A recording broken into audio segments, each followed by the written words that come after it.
In April of 1953, as Cold War paranoia tightened its grip on Washington, the director of the Central Intelligence Agency approved a classified research program that would later become one of the most controversial intelligence operations in American history. Its code name was Project MKUltra. The world at the time was defined by fear. Reports circulated that American prisoners of war in Korea had been subjected to psychological manipulation. Intelligence officials worried that hostile governments had developed advanced brainwashing techniques, methods capable of extracting information, implanting beliefs, or breaking a person's will without leaving physical scars.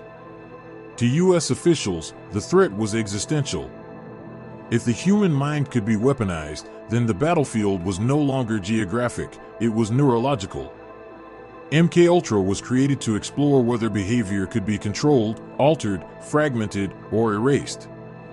Over the next 2 decades, the CIA funded more than 150 subprojects through front organizations and research grants.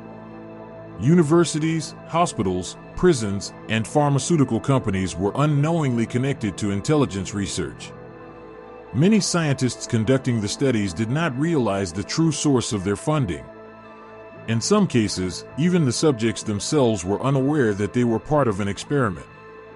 One of the central focuses of MKUltra was LSD, a powerful psychedelic compound that had only recently been synthesized. CIA officials believed LSD might function as a truth serum, a disorienting interrogation tool, or a means of destabilizing foreign leaders. Internal memos described attempts to test whether the drug could control behavior or induce compliance. In certain documented cases, individuals were administered LSD without informed consent. Some were given the substance in safehouse settings disguised as social encounters. Others were dosed in institutional environments. The long-term psychological consequences were not fully understood at the time. Beyond psychedelics, MKUltra research examined sensory deprivation, sleep deprivation, electroconvulsive therapy, hypnosis, and other behavioral modification techniques. Some experiments attempted to determine whether memory could be erased and rebuilt. Others explored whether prolonged isolation could break resistance during interrogation. One of the program's leading figures was Dr. Sidney Gottlieb, a chemist who directed many of the project's operations. Under his supervision, the program expanded in scope and secrecy. The boundaries between scientific research and covert experimentation grew increasingly blurred. In 1973, amid growing political pressure and the unfolding Watergate scandal, CIA Director Richard Helms ordered the destruction of MKUltra records. Thousands of documents were shredded. The intention was clear: erase the paper trail. But complete erasure proved impossible. In 1977, during the Church Committee and subsequent congressional investigations, surviving financial records and overlooked files were uncovered.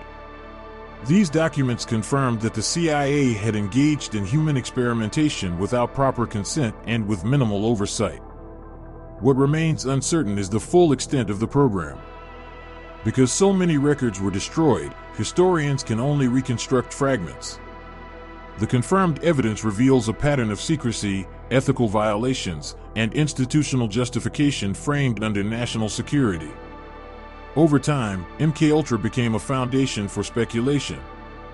Popular culture amplified the narrative, from claims of programmed assassins to total mind control technologies. Some of these claims extend far beyond the declassified evidence. What is documented, however, is disturbing enough on its own.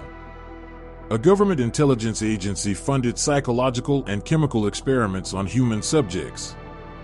Some of those subjects were unaware. Some suffered long-term effects. And much of the evidence was deliberately destroyed.